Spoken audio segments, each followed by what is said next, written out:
Bismillahirrahmanirrahim. Assalamualaikum warahmatullahi wabarakatuh. Innalhamdalillah nahmaduhu wa nasta'inuhu wa nastaghfiruh wa na'udzubillahi min syururi anfusina wa min sayyiati a'malina may yahdihillahu fala mudhillalah wa may yudhlil fala hadiyalah. Asyhadu an la ilaha illallah wahdahu la syarikalah wa asyhadu anna Muhammadan abduhu wa rasuluh alladzi la nabiyya ba'da amma ba'd. Alhamdulillah, hari ini kita pertemuan yang kelima.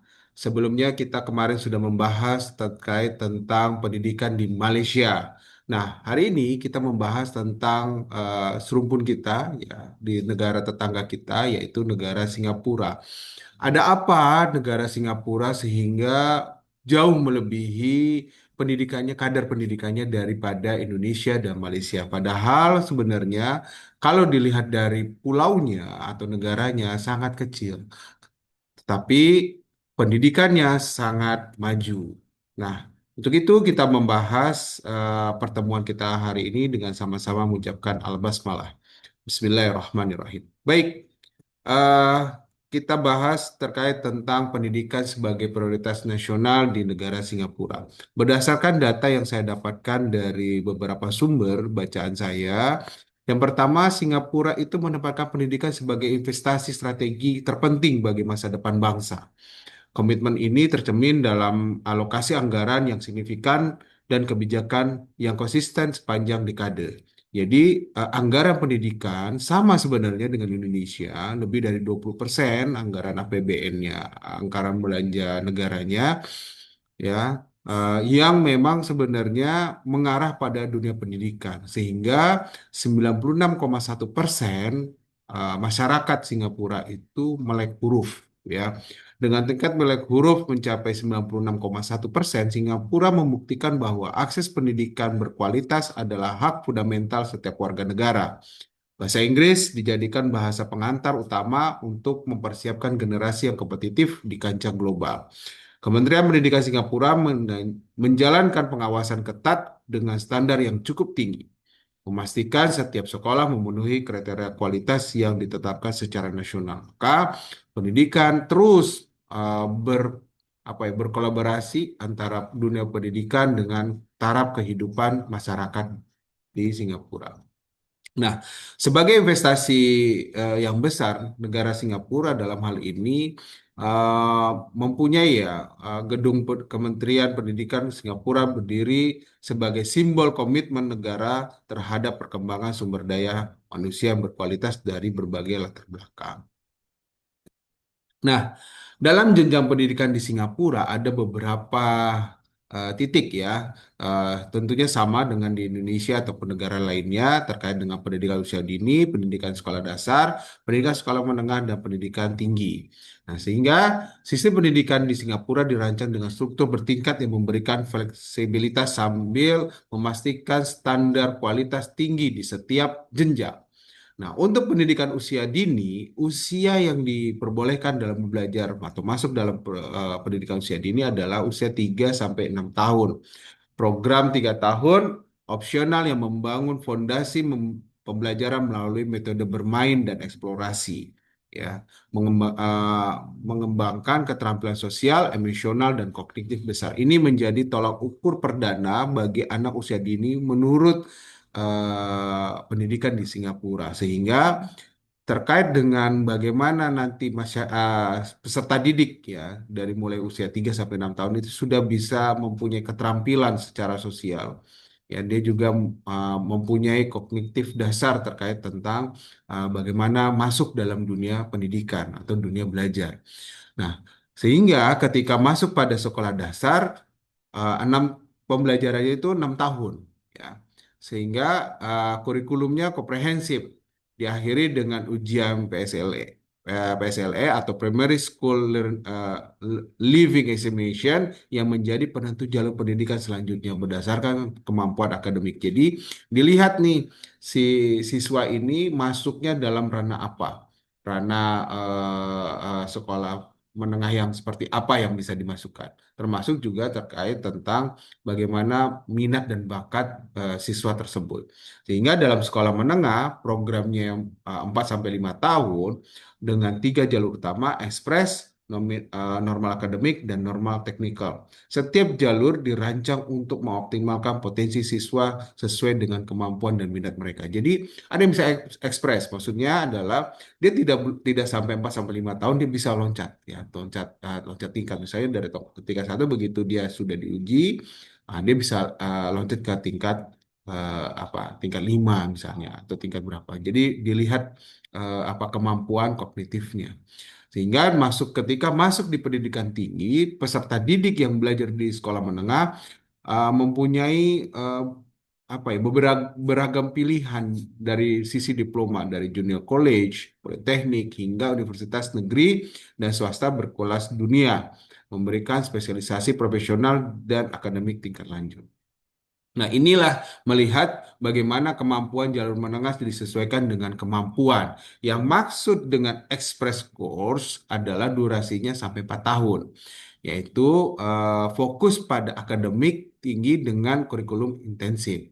Berbeda dengan normal akademik yang durasinya 4 opsional ditambah 1 tahun tambahan, yang berfokus pada keseimbangan akademik dengan kecepatan pembelajaran yang disesuaikan. Tujuannya adalah mempersiapkan level dengan opsi melanjutkan ke 0 level. Sedangkan yang dimaksud dengan normal technical itu durasinya 4 tahun. Fokusnya adalah pembelajaran praktik dan pengembangan keterampilan teknis. Tujuannya adalah mempersiapkan siswa untuk ATA atau Institute of Technical Education dan karir berbasis keterampilan. Inilah yang dilakukan oleh Singapura untuk membagi kemampuan anak dalam disesuaikan dengan kemampuannya. Jadi ketika di jalur menengah di SMA lah istilahnya kita itu sudah dibagi ya, dilihat dari kemampuan-kemampuannya. Jadi anak itu daya support terkait dengan klasifikasi ya. Jadi jangan sampai dia merasa dibullying gitu. Kalau di Indonesia misalnya dia ya harus levelnya kelas 1, kelas 2, kelas 3, kelas 4, kelas 5. Ada beberapa sekolah yang memang bisa loncat, ada beberapa yang akselerasi, percepatan. Tapi juga masih banyak sekolah-sekolah secara umum di Indonesia itu harus ini. Sehingga anak-anak yang punya potensi kognitif yang tinggi, ya harus mengikuti jalur dan tahapannya masing-masing. Kalau di Singapura dia kalau sudah bisa atau mampu dalam pembelajaran itu dan dia diuji cobakan pada kelas di atasnya dan dia dirasa mampu maka dia bisa melewati tanpa harus di kelas basicnya atau ya kelas normal teknikalnya. Nah, adapun yang dibahas tentang kurikulum modern dan berbasis kompetensi di sini maksudnya kurikulum ini berorientasi masa depan. Yang gunanya adalah bagaimana peserta didik bisa berpikir secara kritis, mempunyai problem solving yang baik, dan mempunyai kreativitas yang tinggi. Yang dimaksud dengan berpikir kritis adalah kemampuan menganalisis informasi dan membuat keputusan berdasarkan logika yang ada. Sehingga kurikulum Singapura bukan sekedar mentransfer knowledge, bukan hanya memberikan pengetahuan saja, tetapi juga mentransformasi kemampuan berpikir dan karakter. Sistemnya dirancang untuk menghasilkan individu yang tidak hanya cerdas secara akademik, tetapi juga memiliki keterampilan abad 21 yang esensial. Apalagi kita sudah memasuki sekarang sedang menjalani era digital 4.0 menuju era society 5.0. Nah, ini yang terus dikembangkan oleh negara Singapura terkait dengan itu. Nah, yang dimaksud dengan problem solving dalam hal ini adalah pendekatan sistematis dengan mengidentifikasi dan menyelesaikan masalah yang kompleks sehingga mendukung daya kreativitas didorong untuk berinovasi dan menemukan solusi yang original yang sehingga pembelajaran itu terus berkembang, terus menyesuaikan dengan zamannya. Karena didukung juga beberapa media ajar atau sumber ajar yang cukup tinggi sekarang. Kalau dulu mungkin hanya terbatas orang mencari informasi, tapi dengan kreativitas dan teknologi yang sekarang yang sangat didukung sehingga menemukan solusi-solusi yang terbaru, yang terkini sehingga menjadi hal-hal yang baik sehingga pengembangan karakter yang terintegrasi yang menjadi nilai ya, integritas dan tanggung jawab yang diajarkan bukan sebagai mata pelajaran terpisah, akan tetapi terintegrasi dalam setiap aspek pembelajaran, membentuk individu yang beretika dan bertanggung jawab. Nah, pendekatannya ini adalah pendekatan yang bilingual, ya, melakukan bahasa Inggris sebagai bahasa pengantar utama untuk akses secara global dipadu-padankan dengan bahasa Mandarin ya. Ada beberapa bahasa yang di sana karena memang masyarakatnya majemuk, yaitu bahasa Mandarin, bisa Melayu atau bahasa Tamil ya, bahasa daerah Singapura untuk menjaga akar budaya dan identitas yang ada. Jadi sebagai bahasa pengantar adalah bahasa Inggris, tapi dipadu-padankan dengan bahasa lainnya ya.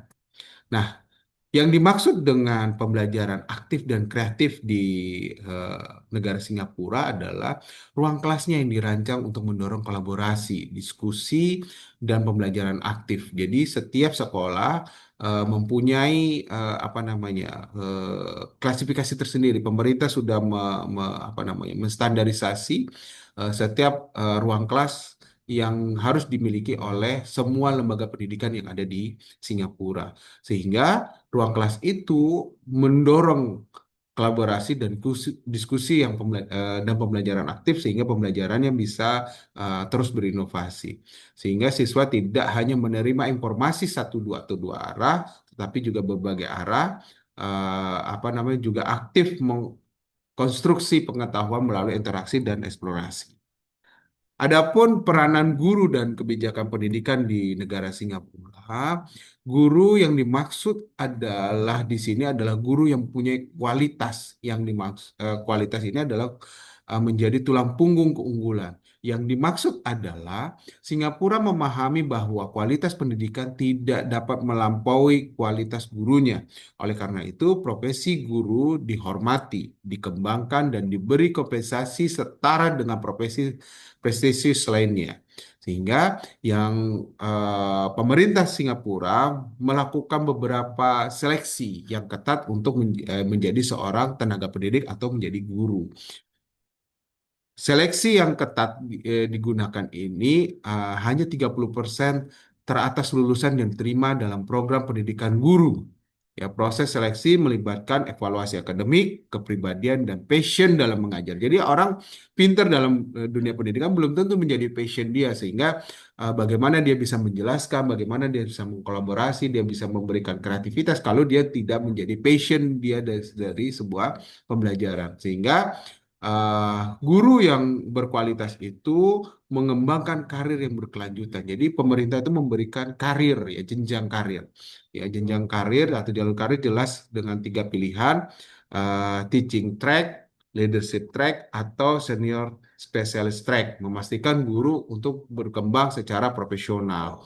Sehingga guru-guru yang berkualitas itu mempunyai apa namanya tingkat atau level yang tertinggi sehingga dia bisa melakukan pelatihan berstandar internasional ya dan intensif yang kompetitif tentunya nih ya ini terkait dengan guru di sana sangat dihormati ya karena diberi kompensasi yang setara dengan profesi-profesi lainnya hingga gaji guru itu dengan profesi lain ditambah bonus kinerja dan kesempatan pengembangan internasional menjadikan mengajar sebagai pilihan karir yang menarik. Berminat sebagai guru di ini di Singapura ya. Kalau rate gajinya saya belum ini ya, belum melihat secara umum. Nanti bisa kalian cari, mana tahu kalian bisa mendapatkan secara detail bagaimana gaji ya, honor ya. Tapi intinya sangat kompetitif dibanding di negara-negara lain, termasuk di Indonesia ya. Nah, di negara Singapura, kebijakan pendidikan yang konsisten dan meritokratis yang membuat bahwasanya konsistensi kebijakan antar periode, nah ini membuat berbeda dengan banyak negara yang mengalami perubahan drastis setiap pergantian kepemimpinan. Singapura menjaga kontinuitas kebijakan pendidikan. Reformasi dilakukan secara evolusioner, bukan revolusioner memastikan stabilitas dan efektivitas jangka panjang. Inilah ya, karena sebagai aset untuk mengembangkan negaranya, maka pendidikan atau kebijakan pendidikan yang konsisten itu menjadikan hal yang tidak bisa ditawar-tawar lagi dalam hal pendidikan. Sehingga yang dimaksud dengan sistem meritokrasi murni yaitu menerapkan apa namanya orang yang terbaik ditempatkan. Jadi orang-orang yang terbaik ditempatkan di gurunya terbaik dan siswa-siswanya terbaik sehingga ada seleksi ya terkait tentang bagaimana proses posisi strategis berdasarkan kemampuan, bukan koneksi atau latar belakang. Ya, sistem ini menciptakan kepercayaan publik dan memastikan kualitas kepemimpinan pendidikan. Ini ya, jadi benar-benar diseleksi, dijaring, dan secara intens pemerintah Singapura bagaimana melakukan pendidikannya ya, mengembangkan pendidikannya di negara tersebut. Jadi termasuk bukan saja dari lembaga pendidikannya, tapi kualitas gurunya dan saringan ya atau menjaring siswa-siswa atau peserta didik yang memang mempunyai kompetensi-kompetensi pendidikan yang jauh ya. Sehingga inilah menjadi daya saing ya. Setiap siswa mempunyai daya saing berkompetisi terkait tentang dunia pendidikannya.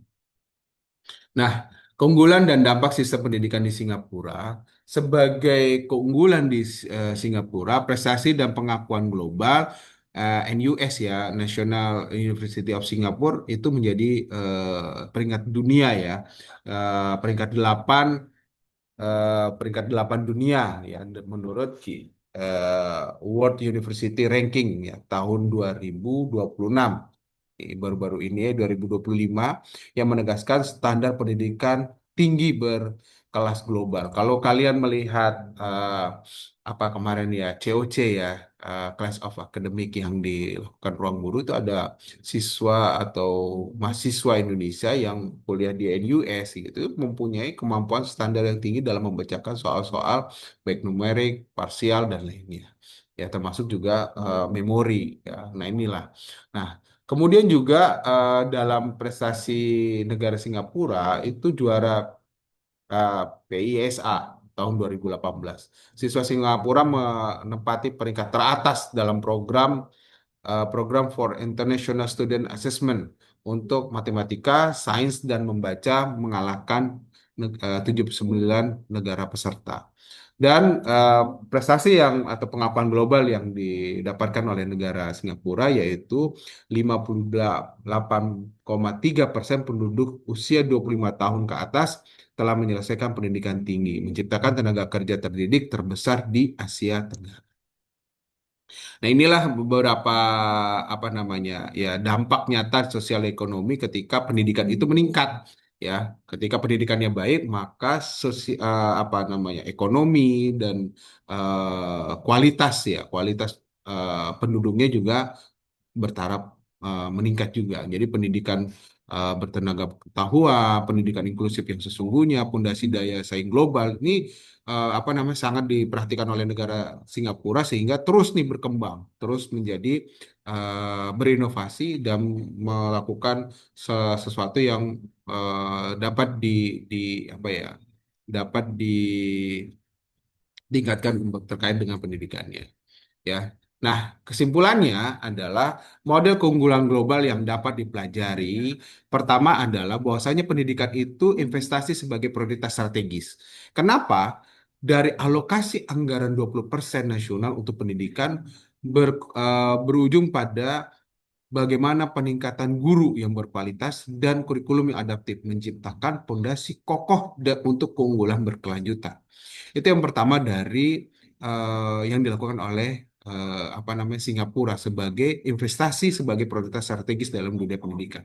Dan yang kedua adalah fleksibilitas dengan standar tinggi. Nah, Singapura melalui jalur pendidikan yang beragam memungkinkan setiap siswa berkembang optimal ya sesuai dengan kemampuan sambil mempertahankan standar kualitas tinggi di semua tingkatan. Jadi sudah tahu mereka mau kemana dan arahnya seperti apa.